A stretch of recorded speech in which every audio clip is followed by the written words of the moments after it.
guys did a pretty good job of that. Was some of the explosive plays a result of committing so much to the run, or was it unrelated? It was both. I mean, you want to be aggressive, and so we tweaked some things on defense to give them the best chance to do that. But some of our alignments were off again. When we're supposed to be at toes at 10 yards and we're only at 7.5.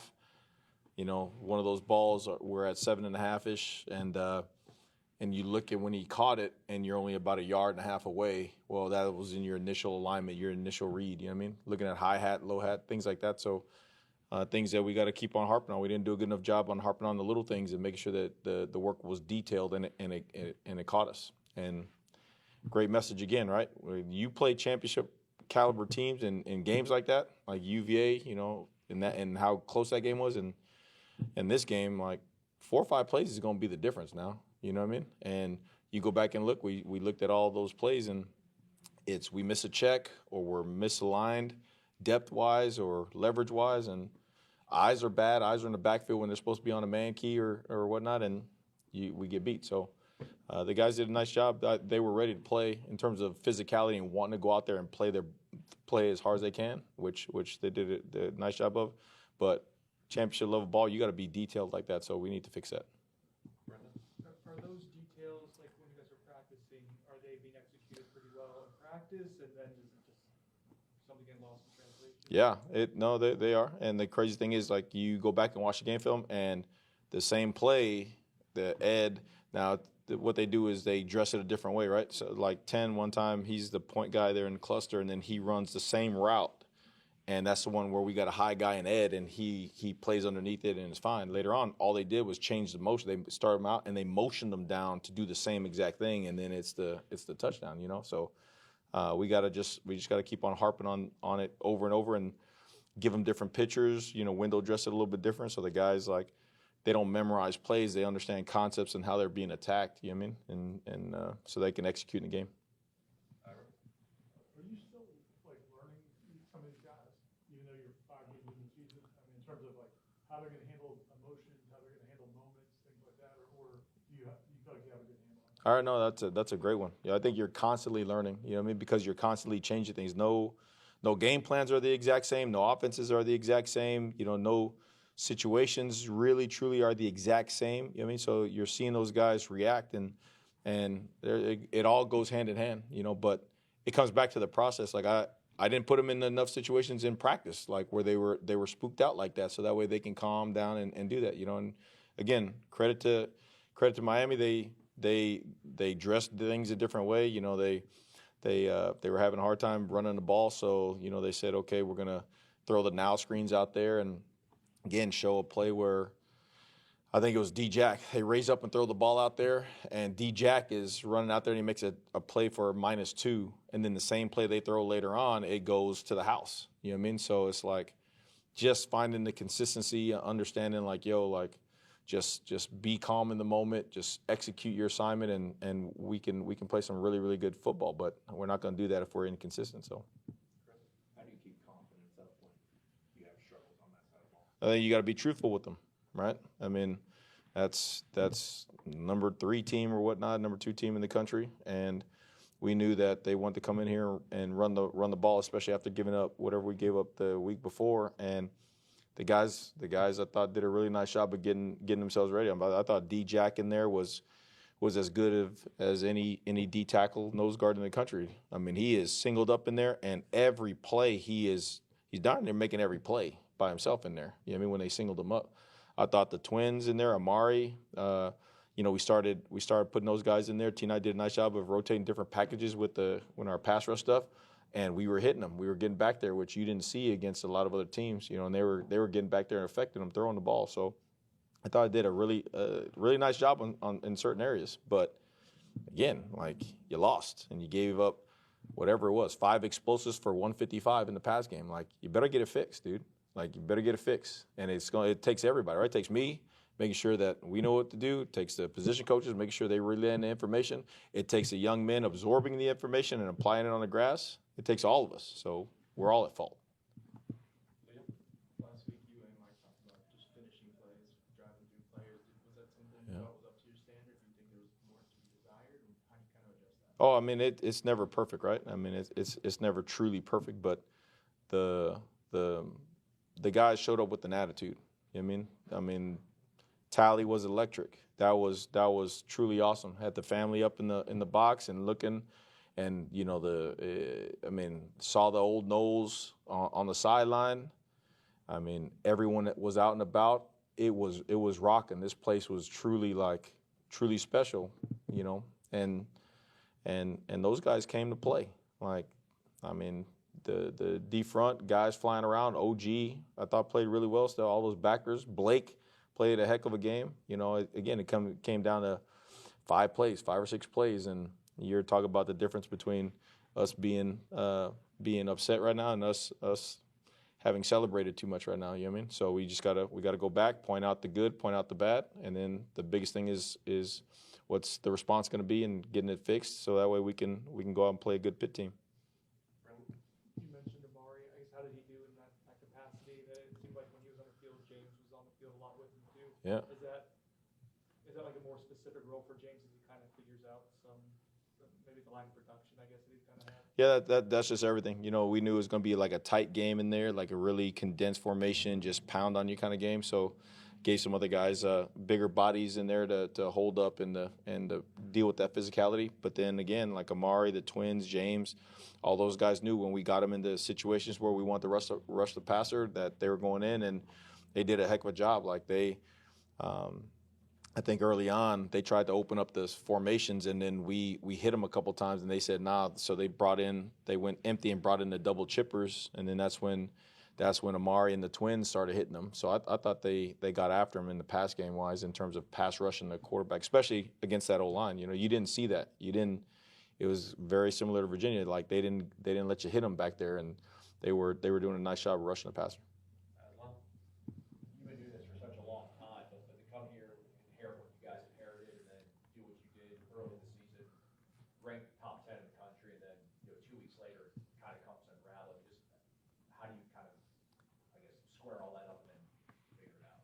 Oh, I mean that's the season, right? That's like life in general. You know, you're gonna go up, you're gonna go down, but you just gotta stand in the fire with the guys, and then just go out there and correct it. I mean, again, there's no consolation prizes. That's 2 good football teams, 2 top 20 teams that we played. Really, I mean, 1 top 5 whatever offense they were, and then obviously you got a team that could play for the national championship there. I mean, it was okay, and we're a handful of plays away from winning those games. So again, you want to fix the negative, and then you want to point out the positives, because I think you can build on the positive things with anything, right? You can see them, and you can put your focus and perspective on those things and build from there. So that's what we're going to do. How much did I mean, look, man, 10 is a player. He's a problem for everybody that plays against him. How much as a coach do you want to, I don't know, tell the defense? I mean, sometimes guys make plays, but your job is to corral them. I guess where's the line of delineation to giving him credit for making just spectacular plays, but also you guys doing what you can to stop that? No, I mean that's what it is, right? You can do all you want on the chalkboard, but you got to remember they got good coaches too, and he's a good players. Good players are going to break out at some point. You just hope to contain them. You know what I mean? And we didn't do it. We didn't do a good enough job with that. We had some things that we were doing, some new plays, new coverages that we put in and stuff. And again, you talk about like the shot play back there. We knew it was coming. We put 3 safeties back there. You know what I mean? We knew it was coming, and they run the flea flicker. You know what I mean? And our eyes are bad for 2 seconds, and they get them the ball. You know what I mean? So credit to them and all that stuff. But we have to execute. We have to execute at a higher level. So. I was going to ask about that play. I mean, you guys just turn the ball over, so I'm sure guys are trying to make a play, and then they see the play action and they come flying up. Is that how difficult is it to resist that urge? Oh no, that play, the specials and stuff. I'm not, again, the offense, they're gonna draw it up and all that kind of stuff. And they're gonna get you every once in a while. I'm mad about the other ones. I'm mad at the little 5-yard turnaround that ended up being a 40-yard touchdown. I'm mad at that one. You know what I mean? I'm mad at the slip screen, the now screen that we tackled for -2 that went for 40 for a touchdown. You know what I mean? Those are the plays I'm mad at. We called it out. We put the safeties. We put 3 three high safety look back there expecting something deep, and the flea flicker, they saw them give the ball. So that's, they run up there. Okay, you know what? Like, okay, they executed a play. They're on scholarship too. No big deal. But it's the other plays that you got to limit, and you got to do that with fundamentals and technique. So. Coach, anything that kind of stood out from watching the Pitt tape, especially with them quarterback who made his first start? Yeah. I mean, they're again, I haven't gotten too far behind this last game, but they bench a guy who's been starting for a freshman, so they're searching for an answer, and what an answer, right? 48 points or something like that, and a lot of offense. So, we're going to see what the difference is, how they're going to call the game differently, and all that, and we're going to have to prepare for again a team that. They went offensively. They were explosive this last game. You know what I mean? So they found something. We got to assume that they're going to do the same thing. So we've got to find an answer. On that topic with the freshman quarterback, obviously you have the BC film you can look at, but how much do you try to research both him further back in his history as well as what Bell does at Snow Steep? Yep. I mean, you do everything, right? I mean, because you want to go back and look at him in terms of what he does well and what he doesn't do well. You want to go back and look at the offensive schematics and stuff, but you got to take what was on tape, because those are the players and that's how they're playing. Just like I asked about, learning the guys and all that. He's learning those guys too. He's learning what chemistry he has with who and what and all that stuff. So the most recent tape is the one that's not going to lie. That's him. That's what they want to do. So, and then obviously anything that's hurt us, they're going to go back there and watch, and they're going to put in and all that kind of stuff. That's just the nature of football. So we're going to have to be good. We're going to have to be able to defend the things that have already hurt us and be ready for the things that they're going to throw at us. If you guys do win this game, what can that mean for the season? I mean, I know it's a downer around here now because you've lost 2 games in a row. Yeah. There's still 7 games left. Yeah. There's still a lot to play for. What does playing well this week, what could it possibly mean for the rest of the season? Yeah, it's just 1-0. You know what I mean? Let's just go 1-0, right? You can't look too far ahead. I get that goes back to, what everybody said already, and Tommy said it. You start patting yourself on the back, thinking you're doing stuff, and then you get humbled, right? So it's just 1-0. Just take care of today. You know what I mean? Like, we had a practice today, and we're gonna need to correct some stuff in there, and go back tonight and watch the film, coaches' presentations, all that kind of stuff, and just one game at a time. You know what I mean? I say this. Obviously, everybody looks celebrating after game versus feeling the way that was, but you want to just go 1-0 in the day. And if we go 1-0 today, then we wake up tomorrow and we focus on the positives and we focus on doing things the right way and we focus on building. Then that'll translate into the better Tuesday and the better Wednesday, and then give ourselves the best chance to play a good Pitt team here on Saturday. So.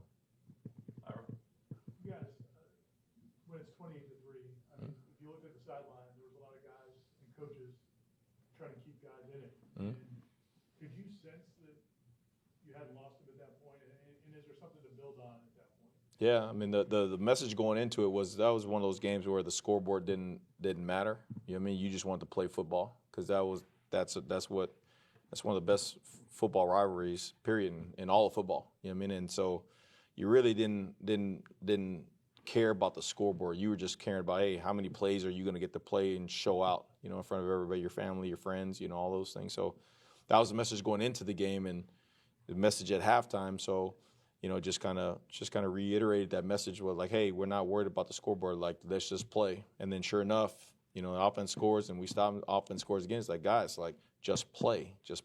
And sure enough, like, I wish we had one more stop there on the 4th and 1 or 2 to get the ball back with 3 minutes left instead of 1 minute. I thought that one right there bugs the heck out of me. But it showed again that there's stuff to build on. You know what I mean? Again, a team that can easily fold. A team that says, dial it in. That game is over. That might be a 40-something-3 game. You know what I mean? But they played, they fought, and that you can build on. Matt, last one. Kevin Wynn got his debut this week. Yeah. How do you think he did, and how tough is that to get thrown into a game like that as your first game as a freshman, and then you put on the fact that he was injured for a few weeks too? Yeah, extremely happy for Juju. You know what I mean? First of all, he's a great He's a great young man. I mean, he's supposed to make mac and cheese for my daughter because she loves mac and cheese right there. So he's already promised to make. So if he sees this, he's got to make my mac and cheese for her. But he knew he was going in, and T Knight told him earlier that was going to be the plan. Great job of Coach Storms and Slick and those guys, strength and conditioning and the athletic training staff to get him in a position to play. I thought T Knight did a great job of preparing him to play and letting him know he was going to play early, like he's going to play. And when he got out there, you saw why. You saw why he's one of the best young D tackles in the country. I mean, they did not move him. You know what I mean? And that's his first game, and he's down there on the goal line, and we knew they were going to run the ball. They knew they were going to run the ball, and they did not move him. So a lot to build on for him. It was fun to watch him play. Thanks, Coach. Hey, guys. Thank you.